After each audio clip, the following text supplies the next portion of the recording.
Hello, it's me, Gubby, with a personal spin. Today is a special session because I'm doing the whole of my collection, beginning with C. I'm just quickly checking I have them all.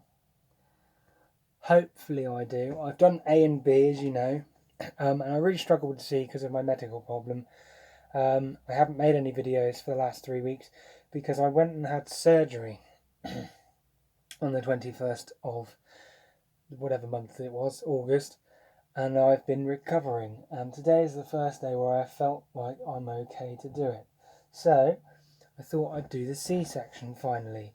I'm going to do it slightly differently in that I'm going to have piles of CDs that I have where I've got multiple albums by that band and do them first. And then I'll carry on with the sort of miscellaneous stuff where I've only got 1 or 2 or 3 CDs by that band and stuff like that. You will have to bear with me. I now have an ileostomy, which for those who don't know is my intestine is on the outside of me and I go in a bag. So I might make noises.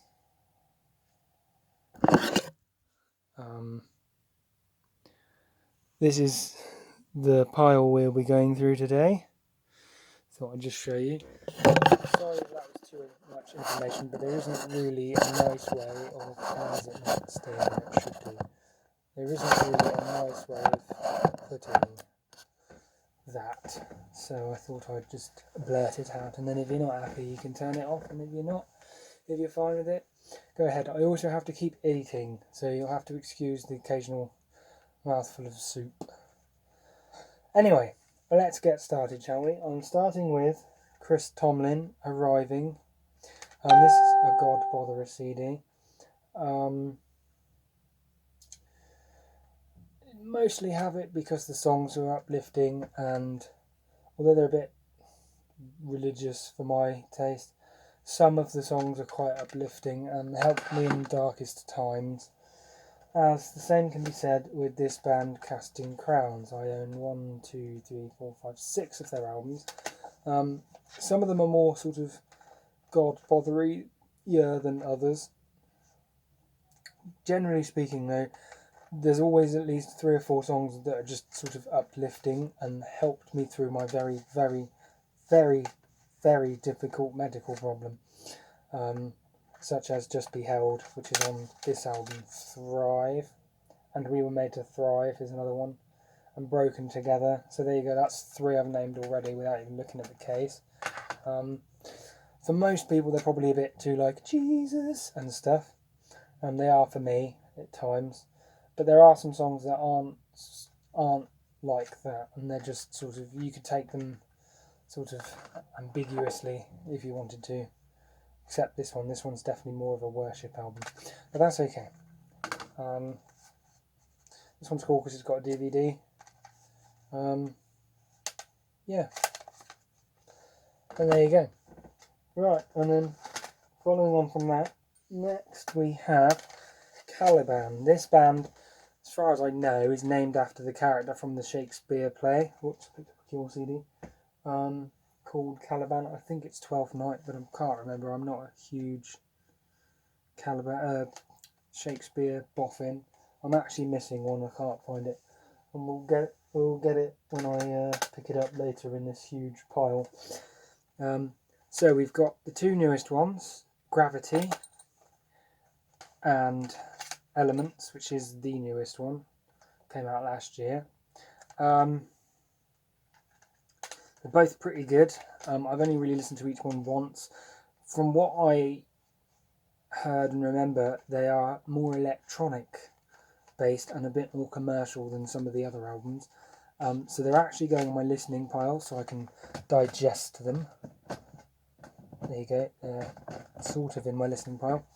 The other 3 I've got here in my hands are Shadow Hearts, which is one of their earlier albums. It's very heavy. Less singing and more like and like riffs and stuff. And then these 2 albums, which are somewhere in between the newer albums and the heavier albums. So they've got heavy bits, they've got lighter bits, there's more melodic singing, there's more melodic guitar parts, but there's also lots of breakdowns and like, doody bits. So that's cool. They're a pretty good band. They're from Germany. And yeah. I also have Opposite from Within, but I'm not sure where it is. I thought it was in that pile, but it obviously isn't. This is just rough anyway, so it's all good. Next, we have The Cure. Again, I'm pretty sure I'm missing an album from this lot that I do actually own, but it's over there somewhere. We've got Wish by The Cure. This is one of their early 90s ones, where they're sort of more, there's less goth and sort of 80s style music influence in it, and it goes a bit more guitar-y and sort of more just general rocky, but it's pretty good. I like it. Then we've got Disintegration, which is their last really gothy, really depressing, but also my favourite album. It's got Love Song, Pictures of You, doobie doop boo, doobie doobie boo, or something like that. Plain Song. It's really good. Bit long, but really good. I like it. Next we've got Kiss Me Kiss Me. Again, this one's too long in my opinion. Goes on and on and on, and by about song 10 I've lost the plot with it and looking at what I've got next on. The album cover's a bit crap as well. Not my favourite album by them.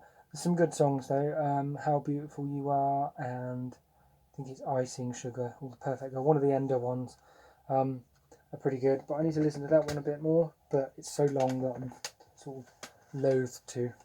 And then you got Pornography, which is their classic sort of really big 80s album.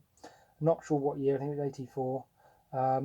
Siamese Twins, The Hanging Garden, Short Term Effect, 100 Years, Figurehead, Strange Day. The whole album really, all 8 songs. Really good. Kind of cool, very 80s sort of album cover. And it's not too long, which is good. Then we've got 70 Seconds. I think the band was still sort of finding their sound, because to me this one's very sparse. Like, really sort of, the sound is very empty and just very empty. Not my favourite. Then we have probably my second favourite album by them, which is Nice and Short, or shorter anyway. It's got In Between Days, which they also did sort of a half cover on a Korn album that I have, which is really good. 6 Different Ways, and The Blood, The Baby Screams, Close to Me. They're all really good songs. Not sure what year this one actually came out. I think it was the late 80s, like 87. It's one of their shorter albums. I really like this one, mostly because it's shorter, but also because the songs are nice and concise and fun to listen to. Excuse me while I have a soup. Beef and potato soup. It's really nice. Next on the list we have Cavalera Conspiracy. Now, to my ears, these are basically Sepultura,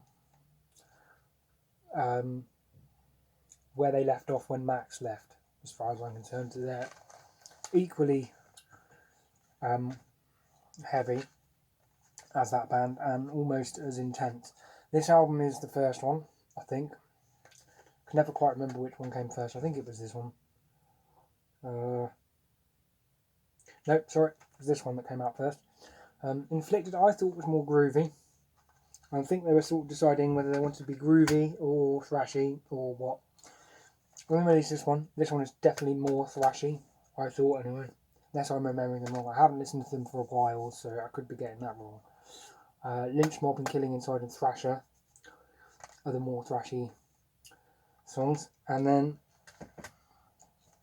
they released Pandemonium, which is just 10 songs of absolute brain fucking intensity. They're so intense, these songs. They went all the way to the end of the intense meter. Every song is fast, violent, pummels you in the face. It's really, really aggressive stuff, this one. Then they released Psychosis, which is kind of, some of the songs are like Pandemonium and some of them are like some of their earlier stuff. So it's a little bit more of a cross. I think they're getting to the point where they've got their sound sorted now. Judas Pariah and Psychosis, I think from what I can remember, again, I haven't listened to this one since last year sometime, is the most intense songs, but they are a really good band if you like intensity. They're so heavy, more intense than Soulfly, although having said that, Soulfly's newest album is really good as well. Where should we go next? Let's go here. Next we have Chimera. Now I have all their albums, including Age of Hell, or whatever it's called, but that one is on a paper disc and I seem to have not picked it up. It's over there. I need to actually buy it, I think. So we'll start with their debut album. This is when they were nu metal, more or less pure nu metal. It's got Severed and Dead Inside, which are probably their most famous songs from this album. They're much more electronic on this album, and the riffs are much more sort of, I mean, they're never that complicated, but they're much more nu metal-y on this album. Then they jumped to Impossibility of Reason. This album is definitely in the vein of Shadows Falls, early stuff, and that sort of thing. So the riffs got a bit more complicated, although they're not that much more complicated, and they ditched most of the electronics, annoyingly for Chris Spicuzza, I imagine. Having said that, it's my favourite album by them. It's got Power Trip, Down Again, Pure Hatred, The Dehumanising Process, Stig Murder, Eyes of a Criminal. You know, most of the album is classic Chimera songs. And it's a must own. You must own this album. Then they released their self-titled Chimera. This is the special limited edition double CD. It's got the album on one disc and then a live CD on the other, which has got 2 bonus tracks as well, which I think should have been on the actual album. This album's got Salvation on it, which I really like because it's got that Salvation thing going on it. Sorry for my awful singing. And also Nothing Remains, which is a really good song. Although there's a riff in it that sounds like Slayer, but that's okay. Then they went all proggy on us a bit and sort of went, do you know what, Chris wasn't really in the last 2 albums. We'll let him be in this album. And there's definitely more keyboard in Resurrection, which has got the song Resurrection and 6 and No Reason to Live and End It All. Really cool album cover as well. And I like it. They've got quite a long song on this album, but I can't remember which song it is. It's like 10 minutes long. So that's really cool as well. Then they released The Infection, which is their most groovy album. I love it. This is my second favourite album. My only complaint is that it's so groove orientated that some of it gets sort of ends up sounding kind of the same. But it's got The Disappearing Sun, Secret of the Dead, which is the one that goes dee dee dee dee dee dee dee dee dee like that. Venom Inside, Impending Doom. It's a really good album, and this has got a bonus making of CD DVD, which is really good. The only trouble with that is I then bought this, which contains that very documentary on it. However, this contains a 3-hour documentary about Chimera, a live concert with another hour and a half of documentaries, including the making of Resurrection, and then it's got the actual live show on CD as well, so it's really cool, on 3 discs, well worth picking up. Then they released Age of Hell, which is good. It's okay. I haven't really listened to it. It came free with Metal Hammer magazine. Then they released Crown of Phantoms. Overall, it's okay. You got to remember it was released during a very turbulent period in the band's history, which didn't help. The songs are okay, but the production is what sucks on this album. It's mastered really loud and everything's distorted, and it's just bad.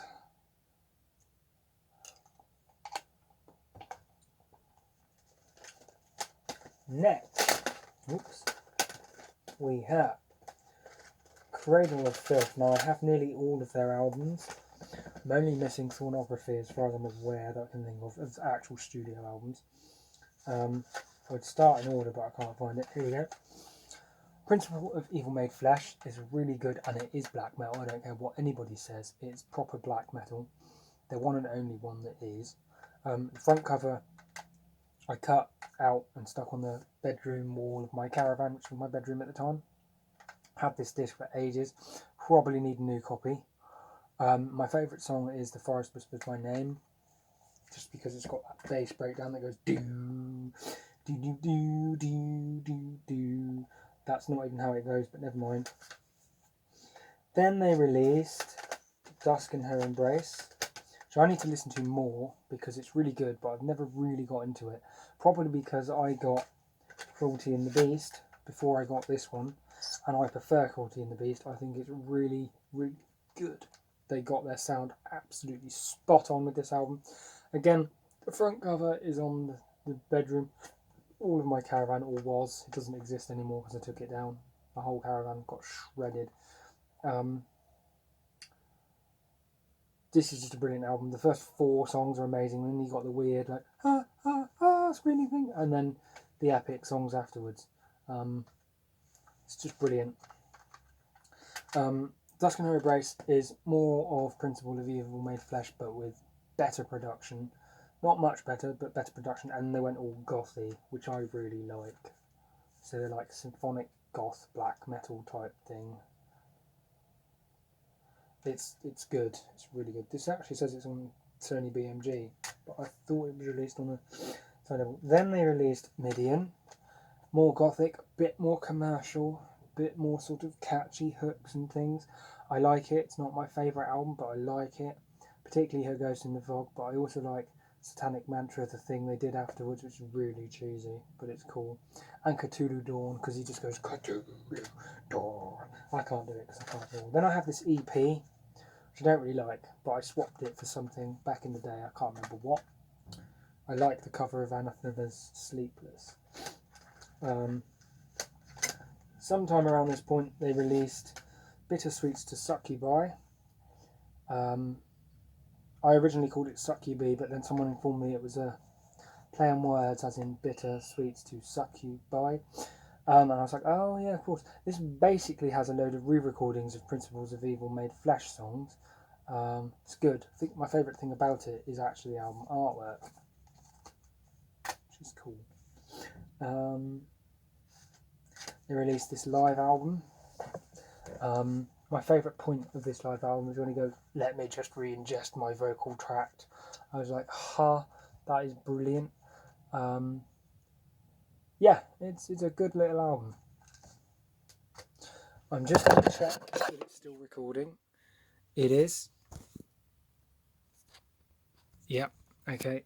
Sorry, you'll have to excuse me. I literally just did all this once and it wasn't recording. So I'm going to have to check every now and again. Please bear with me. Then they released Damnation and Day, which was their first album with Sony Music. It's really bombastic, really over the top, really long. But I really like it. It's got real orchestras in it. The drumming is amazing.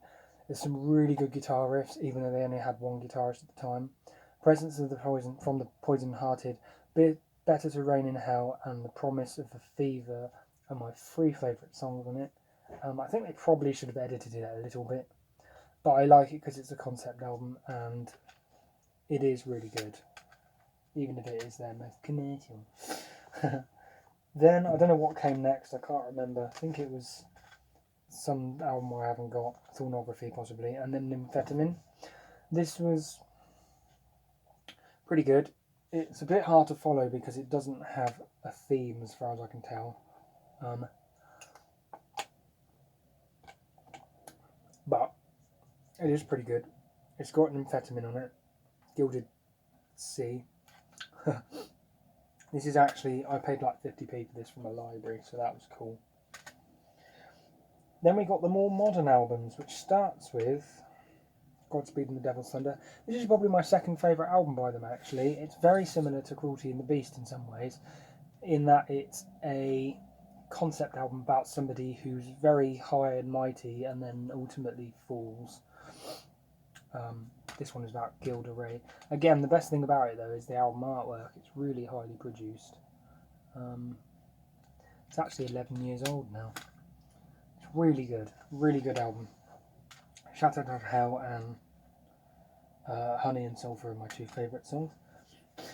Then I think next came Darkly Darkly Venus Versa. It's probably one of their heaviest albums. From what I've only really listened to it once or twice, and I didn't really enjoy it that much. I don't know why, but I didn't. From what I remember, it's mostly all blast beats and tremolo picking. So I'm going to add it to my listening pile because it needs to be listened to again. Again, the album artwork is really good, and I know it's a concept album, so I'll probably enjoy it quite a lot. Then they released Manticore and Other Horrors, which I think is a really good album. I'm also going to add this to my listening pile because I've only listened to it a few times. It's really cool. It's like a a bestiary or a bestiary on CD, because it's got the song about the Manticore, and then each other song is about another mythical monster, from what I remember. It's also quite a turbulent time in their career. Then they released Hammer of the Witches, which is a really, really good album. Lots of people I talked to said they really, really liked it. This version's got 2 bonus tracks. Again, really good artwork. And yeah, it's just really good. Then, finally, they released Cryptoriana, The Seductiveness of Decay. I don't know if this is a concept album. I'm not sure. It's got 8 songs on it, or 9 songs on it. And it's really good. It is really, really good. Again, though, I haven't really listened to it all that much, so it is actually going to go on my listening pile. So that's 3 Cradle of Filth albums I've added to my listening pile. Excuse me. Next, we'll do Creedence Clearwater Revival. Originally, I bought this album because Have You Ever Seen the Rain was on Stargate. I know, nerd! And I loved it. And when I found out who it was, I was like, I'm going to buy the album. Bought the album and I loved it. The whole album, not just that song. I really like it. They're really good. Then, I bought these 2 because I thought, these are probably the 2 most classic albums. This one's probably my favourite out of the 2 because it's got Born on the Bayou and Keep on Chooglin. I don't know what Chooglin is, but I like it. It's cool. That's pretty much it. They're really good, really, really good CDs. Next, we have Coheed and Cambria. One of the most interesting, sort of over-the-top bands ever that everybody seems to love, or did when I was a kid. Starting with In Keeping Secrets of Silent Earth 3. This is the thing that's really pretentious about them, their album titles. Best song on it is It a Favour House Atlantic. Can't remember the rest, to be honest. Really good bass player though. Then I got this one. I actually dropped a candle on it once, so the disc is a bit scratched, but it does work, plays all the way through. Might have to get a new copy though. And this one is called Good Apollo I'm Burning Star 4, Volume 1, From Fear Through the Eyes of Madness. Whew, get hot just saying it. Brilliant album though, if somewhat pretentious with titles. Next we have No World for Tomorrow, it's much easier to say, which has Feathers, which is the best bass line ever in the history of man, Running Free, brilliant song, Mother Superior, which is really good album, really good album, so good I'd actually buy it on vinyl. Then they released The Black Rainbow, which I only have on vinyl. Then they released Ascension and Dissension. However, I'm glad I didn't buy them because I bought the box set version, which was released a couple of years afterwards, I think anyway. I was just wandering around in HMV and I saw it and went, ooh, hello, and realised that it was both albums plus a live CD of them playing live. And the album artwork is really cool. I really like these 2 albums. They're really good. And the live CD is also rather excellent. Bass playing is phenomenal. There's a lion. Rawr. It's really good. Really good. If you can find that version, I'd get that version. Then they released this cool little album. I'd say more poppy, more basic sounding. Whether it actually is or not is another story. They're very good at sort of being accessible, Coheed and Cambria. My favourite song is the first song. It just opens up with Island and just gets better from there, really. Or never quite as good. Really good album.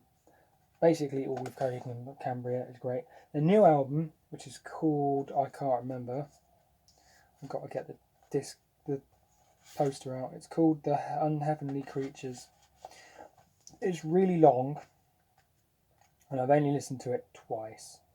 The first time I hated it. I was like, what is this shit and why is it so long? Second time I loved it. So make sure when you get it, if you haven't got it already, listen to it at least twice. I'm going to add it to my listening pile because it needs more listening. The trouble is, it is 80 minutes long, so it takes forever to listen to. Right, quick breather when I check that it is still recording. it is still recording, which is good.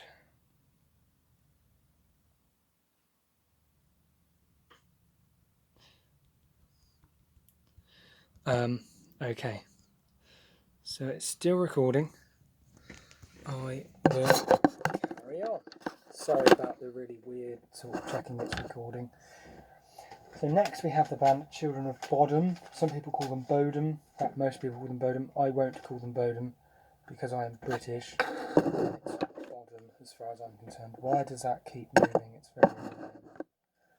Right, so I actually bought I Worship Chaos first, and I liked it a lot and thought, I need to get more of this band. And then I did.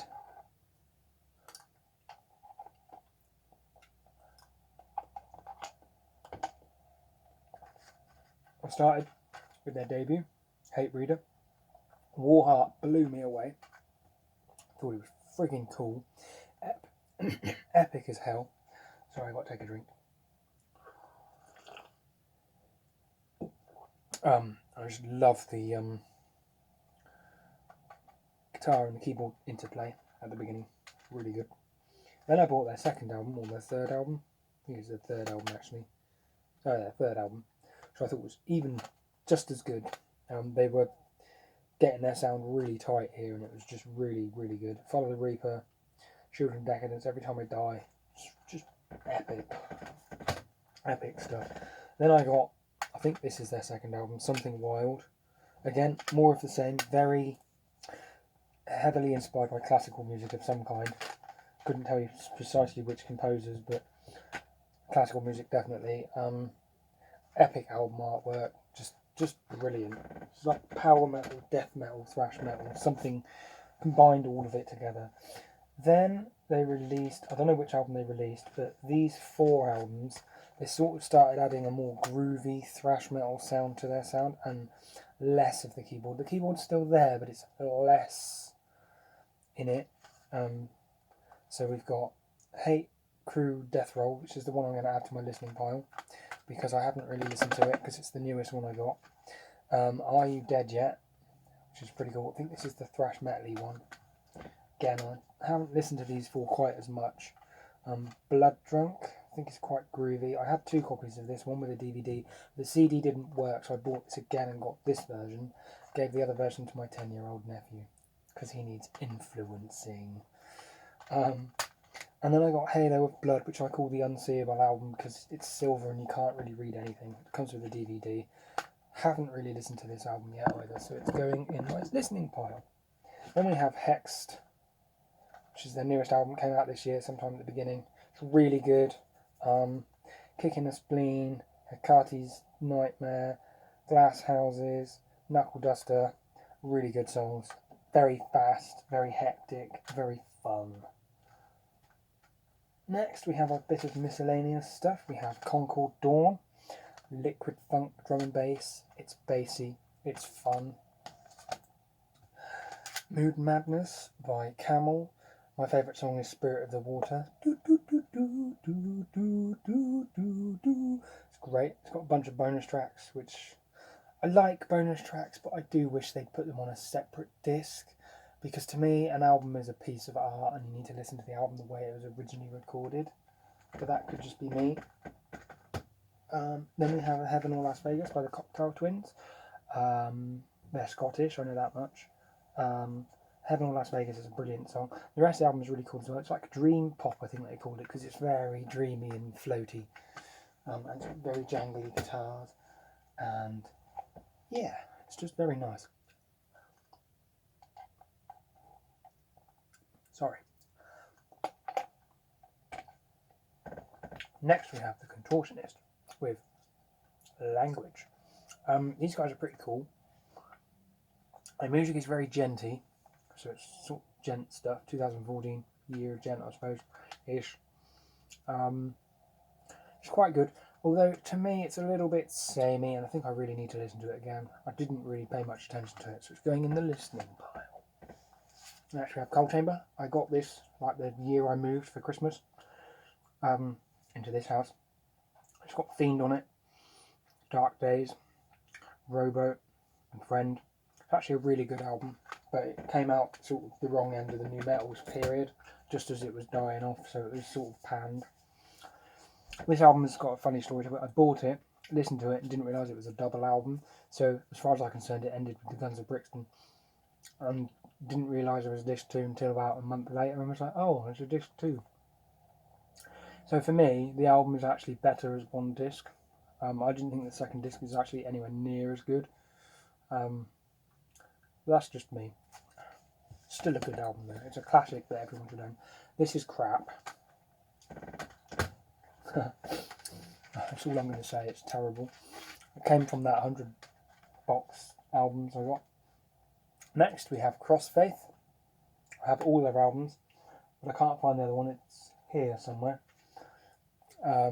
This is their second one. It starts getting keyboardy here. It's fun. This one's a little bit long, I thought. They could have done with a bit of editing. There's a few songs I was like, that was a bit... Yeah, but it does have Benji Webb and Roy Reynolds. No, Caleb Shomo from Beartooth featuring on it, and 3 bonus tracks, so maybe that's why it's too long. This is the one with Roy Reynolds trying to Shikari on it. This is really good, this album. It's really... it's good enough that I would buy it on vinyl. I've seen it for £12 on vinyl, which is well worth it. Next, we'll do Christian McBride. I have quite a few of his. So, he started life with his debut album, Getting to It. It's a really good album. It's got Splanky on it. Anybody who names a song Splanky is good by me. He's a double bassist, or bassist. He's very good at it, and he's only got better with time.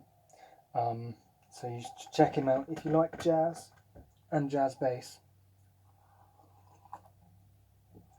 He's well worth a check. Then he released Number 2 Express, which is funny because in Britain Number 2 is slang for a dump.